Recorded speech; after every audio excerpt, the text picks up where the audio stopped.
आपको याद होगा कि जो पिछले लेक्चर है ना हमारे दोनों, उसके अंदर हमने जिन थ्योरम्स पे काम किया था वो ये था कि जो रेगुलर लैंग्वेजेस होती हैं उनका यूनियन और उनका इंटरसेक्शन भी रेगुलर होता है।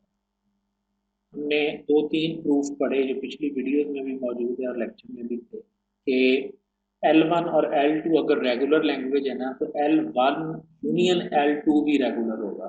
हमने इसका प्रूफ भी पढ़ा, टेक्निक भी हमने डिस्कस की। जो 24 में दो दो चीज़ें हमने सीखी थी कि आपको ये दो ट्रांजिशन ग्राफ या फाइनाइट ऑटोमेटा दिए होंगे और आपसे कहा जाएगा इनको इकट्ठा करके, तो वो हमने पढ़ा था। सारी बातें वो मैंने उसमें बताई।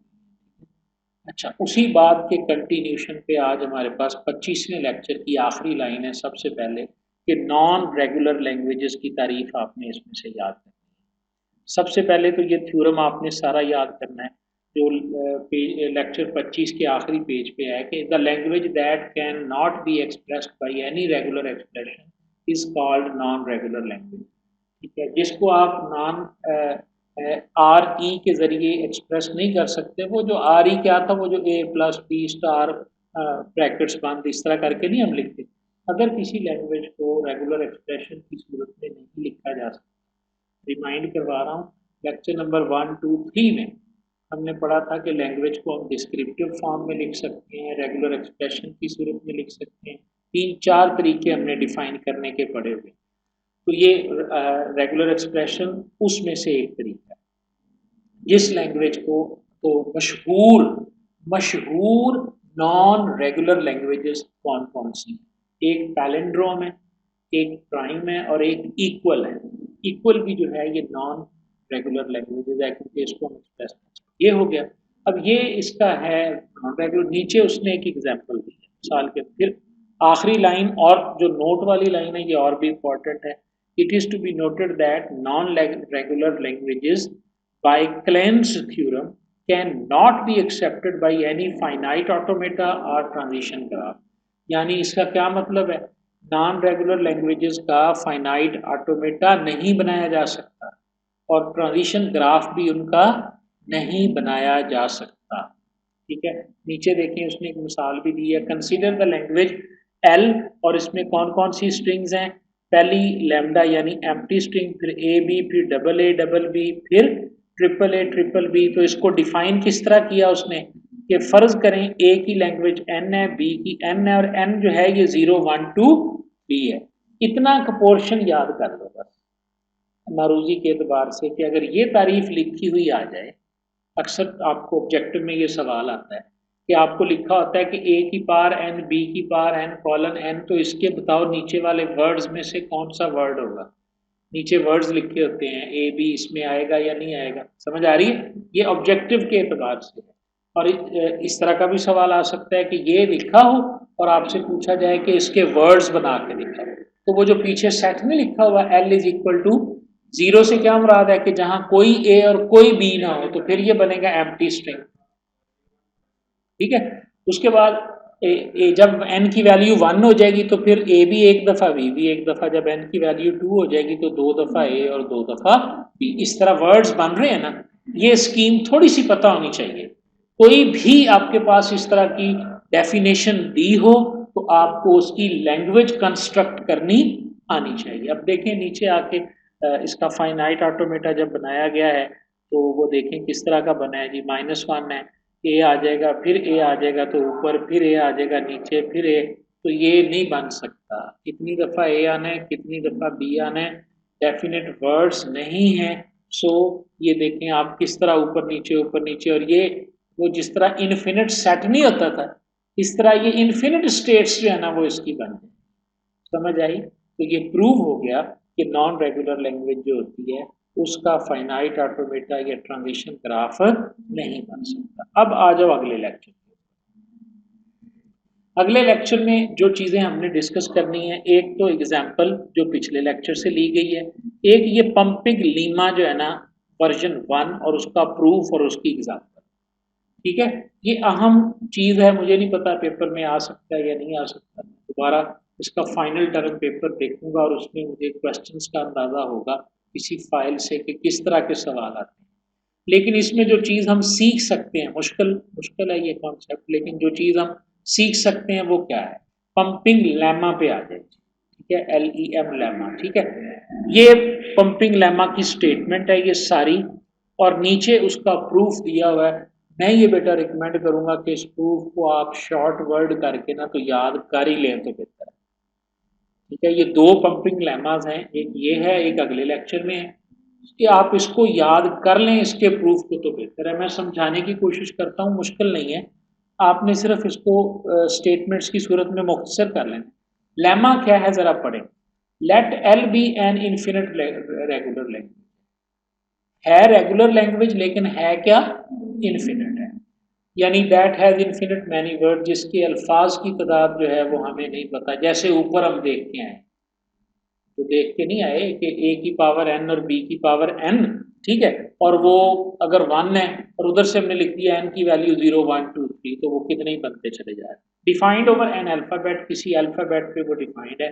देन देयर एग्जिस्ट 3 स्ट्रिंग्स, तो ऐसी लैंग्वेज में हमेशा 3 स्ट्रिंग्स मौजूद होती हैं, जिनको आप x y और z का नाम फर्ज कर लें, बिलोंगिंग टू सिग्मा स्टार, यानी उसके अल्फाबेट के ऊपर जब आप क्लीन स्टार क्लोजर लगाएंगे तो जो भी उसका वर्ड होगा वो 3 सब स्ट्रिंग्स में डिवाइड हो सकता है, where y is not null string, यानी पहली जो y है ये नल नहीं होगी, such that all the strings of the form, और इससे जो शक्ल बनेगी उन तीनों की क्या बनेगी जरा देखिए, x शुरू में, z आखिर में, और y की power n, n is equal to 1 2 3 are the words in L।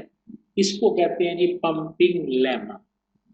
Paper में आ जाता है डिफाइन पंपिंग लेमा 1, तो ये उसकी डेफिनेशन है जो आपने बतानी है।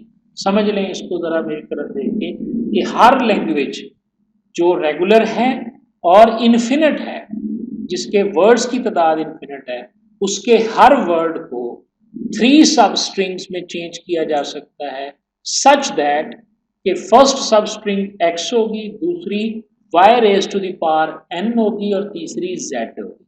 जो y raise to the power n है वो एम्प्टी भी नहीं होगी, वो एम्प्टी भी, इसका मतलब है x एम्प्टी हो सकता है, z एम्प्टी हो सकता है, लेकिन y की n जो है इसमें कोई ना कोई वैल्यू मौजूद होगी। तो बेसिकली ये एक बेसिकली ये पंपिंग लेमा हमें क्या कहता है कि आप एक स्ट्रिंग को 3 सब स्ट्रिंग में डिवाइड करके दिखाओ।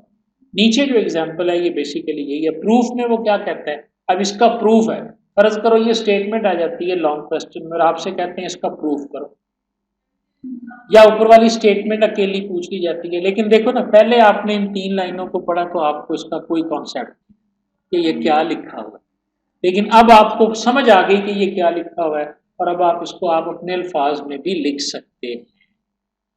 कहता है जी फर्ज करो कि L जो है ना ये एक रेगुलर लैंग्वेज है, then according to Kleene's theorem इसका कोई ना कोई फाइनाइट ऑटोमेटा होगा, क्योंकि जो भी रेगुलर लैंग्वेज होती है it can be expressed with the help of regular expression and can be expressed with the help of finite automata.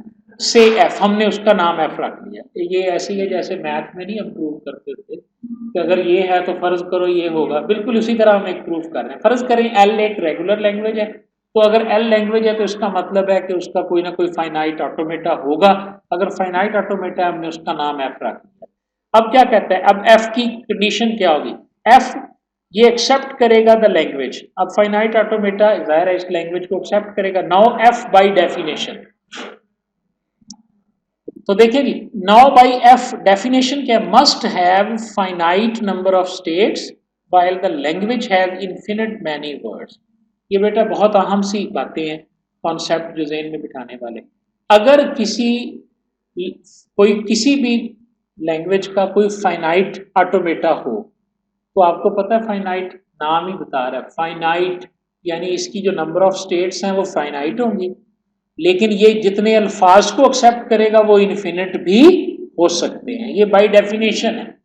अगर एल लैंग्वेज रेगुलर है, उसका कोई फाइनाइट ऑटोमेटा एफ है, तो उस एफ की फिर इसका मतलब है स्टेट्स होंगी फिनिट और वो वर्ड्स कौन से लेगा, इनफिनिट। तो यही चीज हम प्रूव करने की तरफ जा रहे हैं जो ऊपर हमने कहा।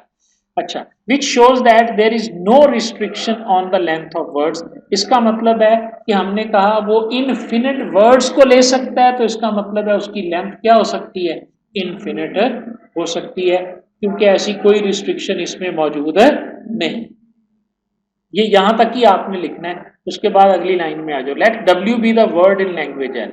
अब फर्क करें, डब्ल्यू एक वर्ड है उसका, अगर length of the word is greater than the number of states, और उसकी जो लेंथ है मतलब उसमें 7 करेक्टर हैं और आपके फाइनाइट ऑटोमेटा की जो लेंथ है वो 6 है, ऐसे वर्ड को हम डिस्कस कर रहे हैं। समझ आ रही है?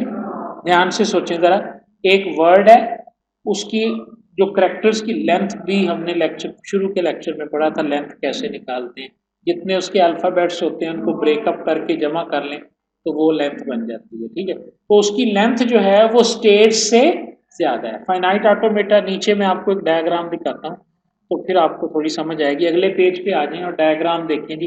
एग्जाम्पल लिखी हुई है, consider the following 5 states finite automata से F which accepts an infinite language. ये जो ऊपर वाला प्रूफ है ना, उसकी ये एग्जाम्पल है। स्टेट्स गिनो जी, इसकी कितनी है जी, इसकी स्टेट्स हैं जी हमारे पास 5।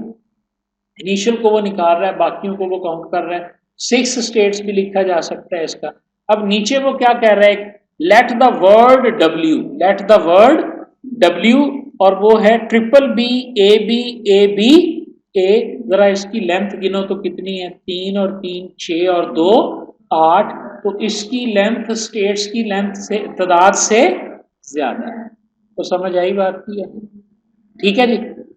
अगर अब ये प्रूफ में आ गया, पहली बात, इस तरह का जो वर्ड होगा ना, इसके ऊपर हम क्या करेंगे, इसके ऊपर हम ये करेंगे, वापस उसी पेज पे आ जाओ, इसके ऊपर हम ये करेंगे कि हम इसको 3 हिस्सों में इस तरह डिवाइड कर देंगे कि ये x, y और z में तब्दील हो जाएगा, जबकि x अलहदा होगा, z अलहदा होगा और y raise to the power क्या होगा, n होगा। बेटा ये बातें लिख देना, तो इसका मतलब है ये प्रूफ लिखा गया। ठीक है जी, समझ आ गई बात की?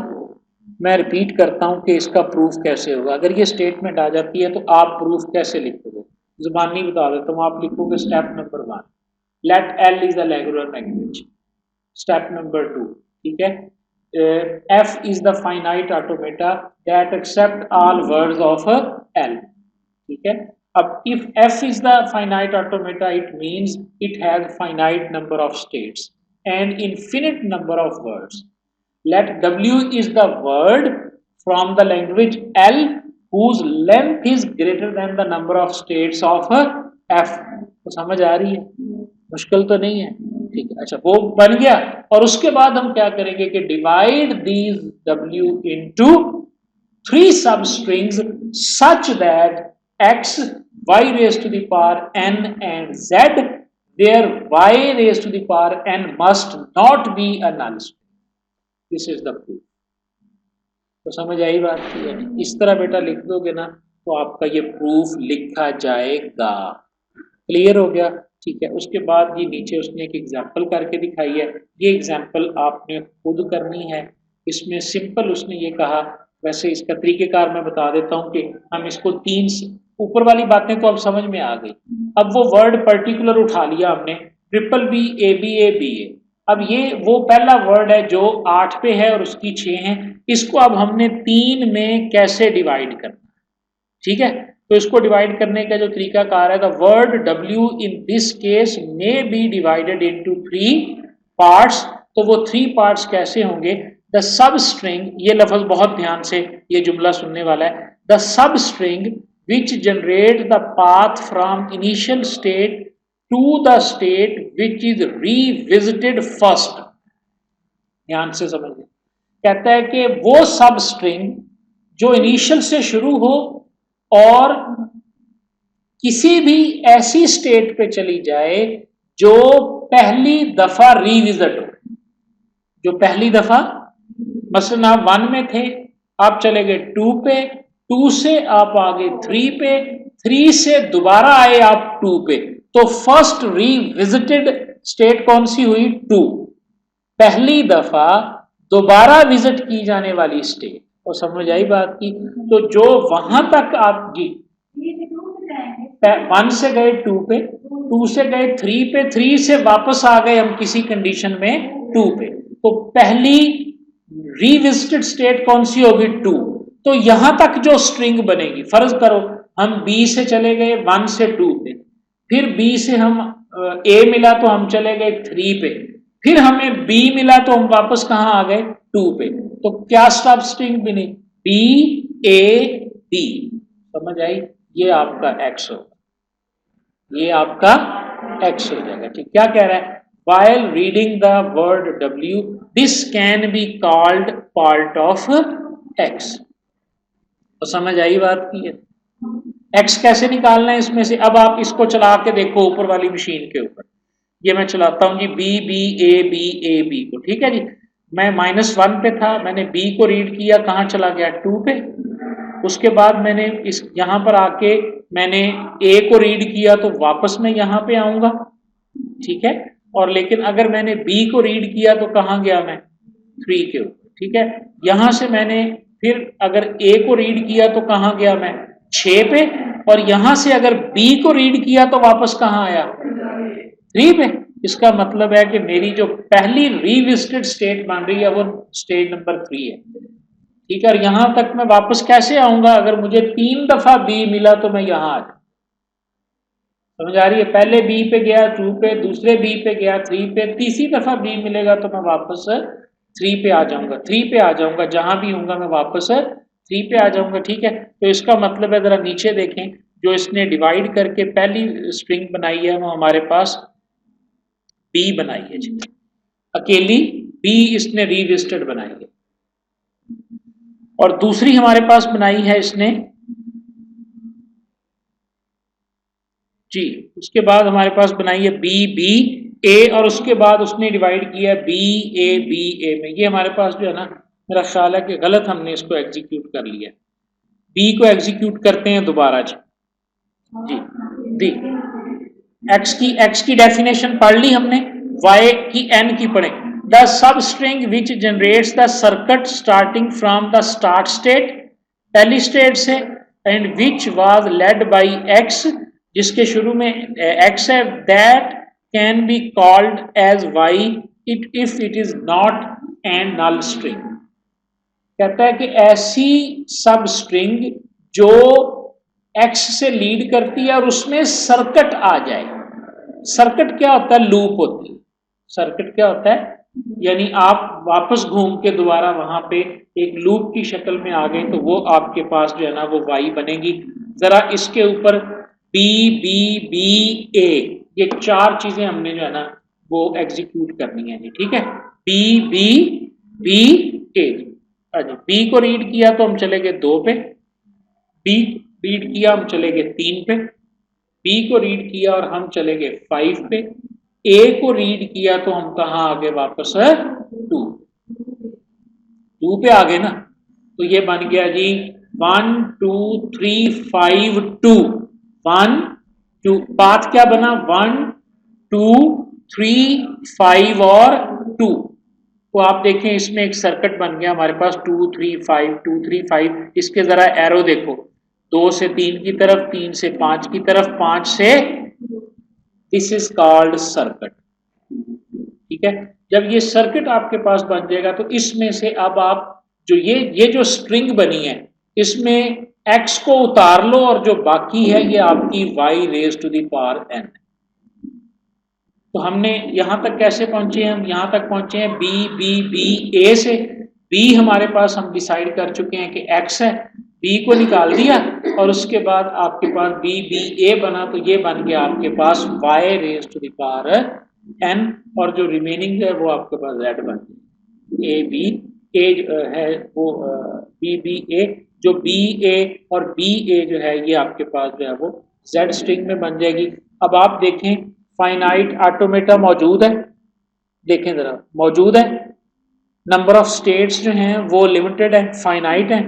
जो वर्ड्स की तादाद है वो इन्फिनिट लैंग्वेज है, लेकिन ये फिर भी एक्सेप्ट हो रही है। और ऐसी तमाम स्ट्रिंग्स जिनकी लेंथ नंबर ऑफ स्टेट्स से ज्यादा है उसको हम X Y raise to the power N और जेड में तब्दील करने के काबिल हैं, तो इसका मतलब है ये एक रेगुलर लैंग्वेज है। This is the proof of pumping lemma 1। समझ में आ गई है बेटा तो तब भी ठीक है, और अगर खुदा ना खास्ता नहीं समझ में आई तो इतनी समझ आपको आ गई है कि इसको याद अब आप कर सकते, ठीक है ना, क्योंकि ये हमारा माइनर सब्जेक्ट्स में से है। इसमें हमने कोई कंपाइलर तो बनाना कोई नहीं है, ठीक है, या हमने कोई मशीनें तो बनानी कोई नहीं है। इसको हमने सिर्फ पास करना है, और पास करने के लिए हमने इसे याद करना है। और याद ये एम कोई नहीं होता जब तक थोड़ी बहुत नो हाउ ना हो, उतनी ना हो आपको ये लेक्चर सुन के जो है ना वो आ गई है, ठीक है जी। तो पंपिंग लेमा 1 जो है ये हमारा क्लियर हो गया। और पंपिंग लेमा 2 जो है, अब इसमें से जो सवाल पेपर में आ सकता है वो आ सकता है जी कि आपको स्ट्रिंग दी होगी और आपसे कहा जाएगा इसे पंपिंग लेमा 1 के मुताबिक 3 सब स्ट्रिंग में चेंज करके दिखा दें। जैसे नीचे रिमार्क्स में लिखा हुआ है, remark if the pumping lemma is applied directly on the language a raised to the power n और b raised to the power n, तो इसके वर्ड की जो जरा 3 में बना के दिखाओ ना एक्स वाई जेड में, तो उसने उसको डिवाइड करके दिखाया हुआ है कि ये 3 ए जो हैं ये एक्स बन जाएंगे, और 4 दफ़ा ए और 4 दफ़ा बी जो है ये Y raise to the power N बन जाएगा, और जेड जो है ये आखिरी 3 जो है ना वो बी बन जाएंगे। तो क्या रूल बना यहाँ पे जरा देखें, जो इक्वल नंबर ऑफ ए हैं और इवन नंबर ऑफ ए और इवन नंबर ऑफ बी जो है वो Y raise to the power N है, ठीक है, और जो odd number of A and odd number of B's जो हैं ये एक्स और वाई हैं। इन पर्टिकुलर लैंग्वेज कौन सी, A raise to the power N और B raise to the power N. ये एज इट इज याद कर लेना रिमार्क को यहां से यहां तक, एज इट इज ही ये क्वेश्चन में आ सकता है कि अगर आपको लैंग्वेज ये दी गई हो तो पंपिंग लेमा अप्लाई करके एक्स वाई और जेड जो है वो इसका आप फाइंड आउट करेंगे। समझ आ गई जी। बिल्कुल इसी तरह बेटा उसने इक्वल लैंग्वेज को डिफाइन किया है नीचे कि इक्वल लैंग्वेज क्या होती है, जिसमें नंबर ऑफ ए भी इक्वल हो और नंबर ऑफ बी भी इक्वल हो। तो आप देखो इसके वर्ड्स कितने बनेंगे, नीचे बनाया हुआ लैम्डा, लैम्डा में कितने हैं, 0 नंबर ऑफ ए है, 0 नंबर ऑफ बी है, उसके बाद आगे है ए बी, तो एक ए है एक बी, उसके बाद है ए बी, 2 ए 2 दफा बी है, तो ये इक्वल है ना। तो ये स्ट्रिंग्स कितनी बन सकती हैं, सॉरी ये वर्ड्स कितने बन सकते हैं, इनफिनिट, कोई तादाद नहीं है। तो क्या इक्वल एक ऐसी रेगुलर एक्सप्रेशन है जो जिसके वर्ड्स जो हैं वो इनफिनिट हैं, तो क्या इसके ऊपर पंपिंग लेमा जो है वो अप्लाई हो सकता है या नहीं हो सकता है, ये इस चीज का प्रूफ है। इसकी डेफिनेशन को याद रखना है आपने कि इक्वल किस तरह से पंपिंग लेमा में आती है। ऊपर वाली मिसाल को 3 लैंग्वेजेस होगी, पैलेंड्रोम और प्राइम जो है ये नॉन रेगुलर है, ये नॉन रेगुलर है, और non regular with infinite number of words. ये इक्वल जो है ये रेगुलर लैंग्वेज है but it has infinite number of words. तो अगर ये इन्फिनिट नंबर ऑफ वर्ड्स है तो इसका क्या मतलब है, इसका फाइनाइट ऑटोमेटा बन सकता है, इसका ट्रांजिशन ग्राफ बन सकता है। किस रूल के मुताबिक, जो हमने अभी पीछे पढ़ा है उस रूल के मुताबिक हम इसे बना सकते हैं। यहाँ तक बात की समझ आ गई।